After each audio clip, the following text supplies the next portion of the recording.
अगर आप मेरे चैनल को पसंद करते हैं तो प्लीज लाइक करें, भारतीय आर्ट्स चैनल को सब्सक्राइब भी कर ले और नए वीडियो सबसे पहले आप ही देखें, इसीलिए घंटी को भी दबा दें।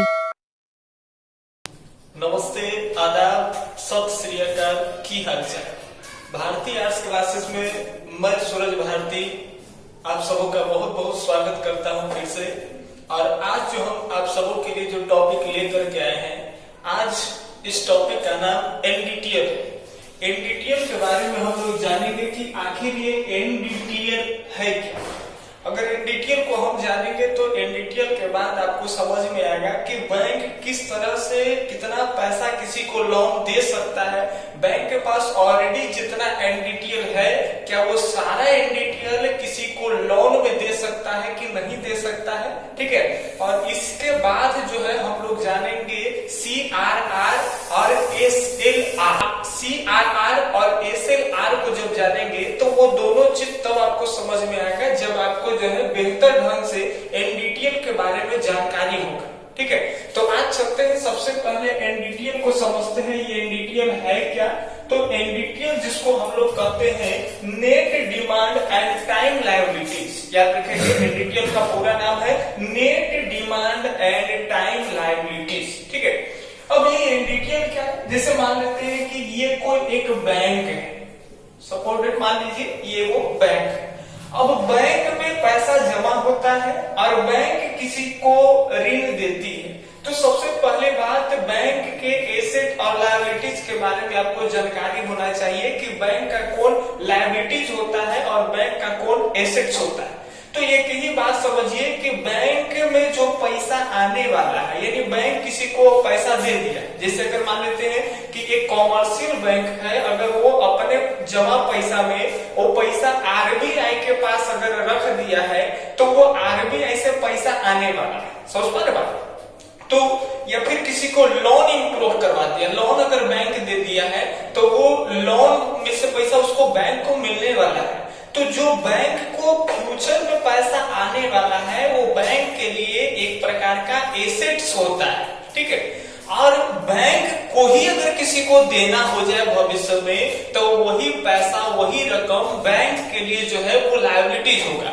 जैसे आपके ऊपर में भी ये चीज लागू हो सकता है कि जैसे आपने किसी से 500 रुपए उधार लिए या आपको कोई जमा दे दिया है और वो बाद में आपसे पैसा मांगेगा, तो वो पैसा आपको लौटाना है, इसीलिए वो चीज जो है वो आपका लायबिलिटीज हो गया।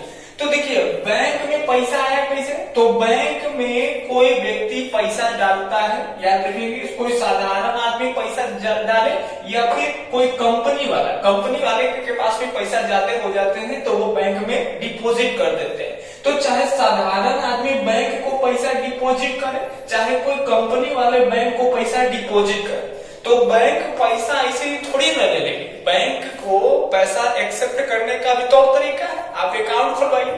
तो जनरली अगर बात करें तो आप लोग 4 तरह के डिपॉजिट खाता अकाउंट्स पढ़े होंगे। जैसे सेविंग डिपॉजिट्स हो जाता है, करेंट डिपॉजिट जिसमें जब मन करे तब पैसा जो है मनचाहा डाल सकते हैं और जब मन तब पैसा निकाल भी सकते हैं। इसके अलावा रेकरिंग डिपॉजिट्स होता है और फिक्स्ड डिपॉजिट्स होता है। एक बार छोटा सा हम बता दें आपको कि जो रेकरिंग डिपॉजिट्स होता है जिसको आवर्ती जमा बोलते हैं, तो ये एक प्रकार के ऐसा जमा होता है जिसमें एक कंज्यूमर को, ग्राहक को प्रति माह कर करके और कुछ समय अवधि तक जो है एक निश्चित समय तक राशि को प्रति माह कर करके जमा करना होता है। तो वो आपका रिकरिंग डिपॉजिट्स हो गया, यानी जिसको हम लोग आवर्ती जमा हिंदी में बोलते हैं। उसी तरह से याद रखना एक फिक्स डिपॉजिट्स होता है जिसको हम लोग बोलते हैं अस्थायी जमा। ये किस तरह का जमा खाता है? इसमें कंज्यूमर को एक ही बार पैसा एक निश्चित समय के लिए डिपॉजिट कर देना होता है, जमा करना होता है और इस तरह के खाते में फ्यूचर में जब उसका समय कोटा ग्राहक का पुर जाता है तो काफी ज्यादा इंटरेस्ट के साथ जो है बैंक उसको पैसा लौटाती है। तो देखिए ये चारों खाते से जितने भी पैसे जमा हो रहे हैं बैंक में, तो वो आम आदमी, जैसे मान लेते हैं सेविंग अकाउंट से या करेंट अकाउंट से जो पैसे जमा हुए, ठीक है, आम आदमी के द्वारा, या रिकरिंग डिपॉजिट या फिक्स्ड डिपॉजिट, दोनों किसी भी प्रकार के डिपॉजिट से अगर बैंक में पैसा जमा हुआ तो भैया बैंक में पैसा जो जमा किया वो एक न एक दिन तो बैंक से पैसा लेगा, पैसा तो अपना लेवे करेगा, उसके साथ साथ वो पैसा का इंटरेस्ट भी लेगा, ठीक है, विथ इंटरेस्ट भी। तो यहाँ देखेंगे कि सब अकाउंट से बैंक में जो पैसा आया तो उस सब पैसा को एक न एक दिन बैंक को उसको अकाउंट में वापस लौटाना भी है। सोच पा रहे बात? तो बैंक को अगर जो लौटाना है पैसा तो बैंक के लिए सब पैसा, ये सब अकाउंट से जो पैसा बैंक में आया ये बैंक का लायबिलिटीज है, एक न एक दिन देना है। अच्छा, एसेट्स कौन होता है बैंक का? अगर बैंक इन सब से खाते से कलेक्ट कर करके अगर यही पैसा बैंक किसी कंपनी वाले को दे दे लोन पर, या फिर कोई बैंक में यही पैसा जमा कर देता है तो वो एक न एक दिन इधर से बैंक को पैसा आने वाला है। तो जो आने वाला है वो हो जाएगा एक बैंक का एसेट्स, और जिसको पुनः लौटाना है बैंक को ग्राहक के अकाउंट में तो वो बैंक का हो गया लायबिलिटीज। याद रखेंगे। एक और चीज पर फोकस दे देंगे जिसको कहते हैं हम लोग ओडीटीए। इसको समझने से पहले समझिए कि नेट डिमांड क्या है और टाइम लायबिलिटीज क्या है। तो ये तो समझ में आए कि इन्हीं सब महारथियों से पैसा लिए भी है बैंक और इन्हीं सबको जो है बैंक को लौटाना भी है, बैंक का ये लायबिलिटीज है। तो अगर देखिए ये दोगो अलगे ढंग से है और ये दोगो अलगे ढंग से, ये कुछ है, ये कहता है ये नेट डिमांड टाइप का है, सेविंग और कैरिंग डिपॉजिट। ये दोनों जब पैसा दिया है तो ये सब मन पर हवा, जखनी मन तखनी पैसा मांग लेगा तो क्या करिएगा? तो ये सब डिमांड वाला पे है, पैसा तो जमा कर दिया है लेकिन ऑन डिमांड वो किसी वक्त पैसा को निकाल सकता है। तो आप क्या करिएगा? आप तो पैसा इन्हें दे दीजिएगा, ठीक है।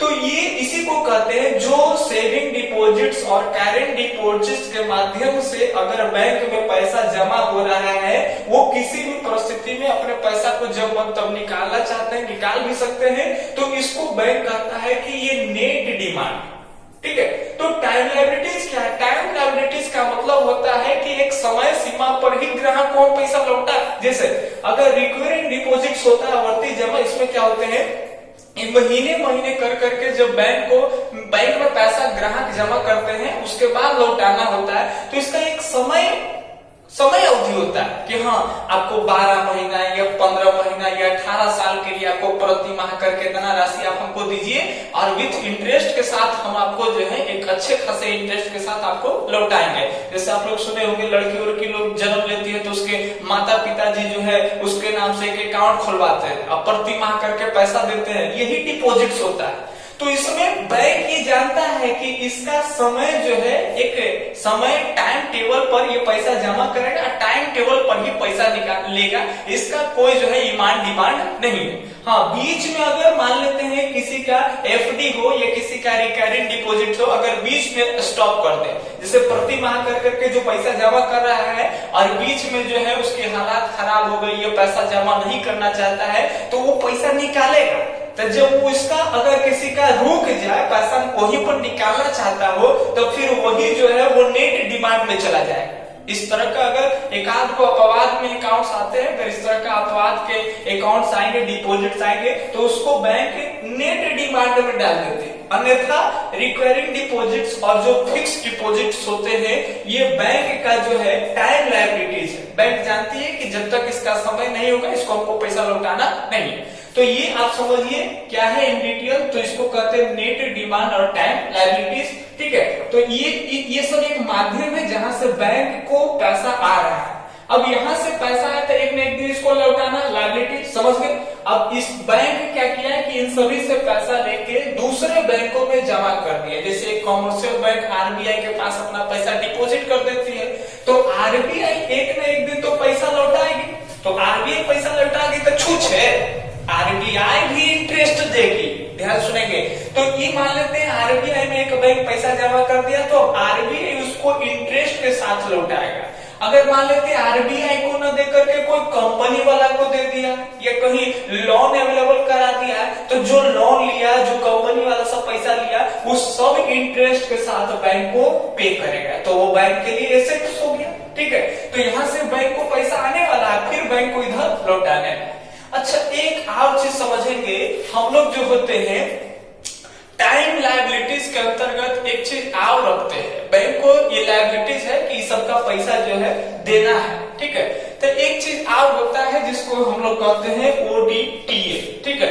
ओडीटीएल क्या होता है, ठीक है, इसको बोलते हैं अदर डिमांड टाइम लायबिलिटीज, ठीक है। ओडीटीएल अदर डिमांड टाइम लायबिलिटीज। ये अदर डिमांड टाइम लायबिलिटीज क्या है, जैसे अगर बैंक है तो उसका भी कुछ जो होता है एक्सपेंडिचर होता है, एक्सपेंस होता है बैंक का। जैसे अगर बैंक कहीं रेंट पर है तो उसका किराया देना है, बैंक में अगर मान लेते हैं कोई स्टाफ वगैरह है तो उसको भी पे करना होता है। तो जब बैंक को पैसा जहां देने की बात आ गया वो बैंक का लायबिलिटीज है। तब बैंक में जितने स्टाफ काम कर रहे हैं, बैंक जहां जिस जगह पर रेंट पर है तो उसको भी तो एक न एक दिन पैसा देना है, तो वही बैंक का ओडीटीएल है, अदर डिमांड टाइम लायबिलिटीज है, ठीक है। अब समझ में आएगा। अब यहाँ हम लिखे हैं एनडीटीएल का फार्मूला। अब ध्यान सुनेंगे, एनडीटीएल अगर निकालना है किसी बैंक का तो कैसे ज्ञात करेंगे, तो एनडीटीएल का फार्मूला होता है demand liabilities plus time liability, याद रखेंगे। अब इसमें क्या क्या करेंगे, तो डिमांड लायबिलिटी जो पैसा डिमांड पर है, कभी याद रखेंगे वो ऑन डिमांड पैसा निकाल सकता है। जैसे ई वाला जमा कर, ई वाला जमा कर, सेविंग डिपॉजिट्स में, करंट डिपॉजिट में जो पैसा है, तो यहाँ से जो पैसा बैंक के पास आया इसको हम लोग रखेंगे, ऐड कर लेंगे। उसके बाद क्या करेंगे, टाइम लायबिलिटी जो समय के बाद, एक समय सीमा के बाद बैंक को पैसा लौटाना है, जिसमें रिकरिंग डिपॉजिट्स और फिक्स्ड डिपॉजिट्स में जो खाते हैं ग्राहक के, तो ये दोनों को पैसा जो आया तो उसको भी हम लोग इसमें क्या कर लेंगे, ऐड कर लेंगे। उसके बाकी सब बैंक का लायबिलिटीज है, देना है ना, तो इसको ऐड कर लेंगे। उसके बाद बताइए ओडीटीएल को ऐड करेंगे या सब्ट्रैक्ट करेंगे, घटा लेंगे, तो ओडीटीएल भी ऐड होगा, क्योंकि ओडीटीएल क्या है, other demand and time liabilities है। यानी ओडीटीएल में एक कह सकते हो कि बैंक को पैसा जो होता है किसी को पे करना है, बैंक का ये एक प्रकार के एक्सपेंस होता है, तो इसको भी पैसा देना, इसको भी हम लोग क्या कर लेंगे, जोड़ देंगे। तो ये तीनों चीज को जोड़ देंगे, तब उसके बाद माइनस किससे करेंगे। अब बैंक जो है अपना पैसा किसी को दिया हुआ है जो फ्यूचर में बैंक को मिलने वाला है, वन टाइप्स ऑफ कह सकते हैं एक प्रकार का वो बैंक का एसेट्स है। तो इधर से आएगा जितना खर्चा है दे देंगे, और जितना बैंक के पास बचा वही एनडीटीएल है। तो इसको हम लोग क्या कर लेंगे, जो बैंक दूसरे बैंक में जमा कर दिया है, डिपॉजिट इन अदर बैंक, तो वहां से जो पैसा आया इस सबको जोड़ करके उसमें से क्या कर लेंगे, घटा देंगे। जैसे मान लेते हैं कि बैंक का जितना भी पैसा देना है लायबिलिटीज एक्स है, तो मान करके चलते हैं बैंक का एसेट्स वाई है, इसमें से घटा दिए, जितना आया मेरा क्या हो गया, एनडीटीएल हो गया, ठीक है। तो अब इस वीडियो में हम लोग जाने बैंक का एनडीटीएल होता है क्या। अब ये कहां आने वाला है, मैं इसे खत्म होने से पहले वीडियो में बता दूं आपको कि एनडीटीएल मान लेते हैं किसी बैंक का 500 करोड़ आ गया, तो आपको लगता होगा कि बैंक के 500 करोड़ हुआ था, 500 बैंक के ना। सुनिए, ये 500 करोड़ अगर बैंक का एनडीटीएल है तो वो 500 करोड़ लोन पर किसी को नहीं दे सकती है बैंक। अब उसमें भी नियम आएगा जो हम लोग पढ़ेंगे, आखिर क्यों नहीं, अगर बैंक एनडीटीएल 500 करोड़ है तो क्यों नहीं किसी को लोन पर दे सकती है, लोन पर क्यों नहीं दे रही है, उसका रीजन क्या है। तो इसमें हम लोग आगे जब पढ़ेंगे सीआरआर, एसएलआर, उसके बाद आपको समझ में आएगा।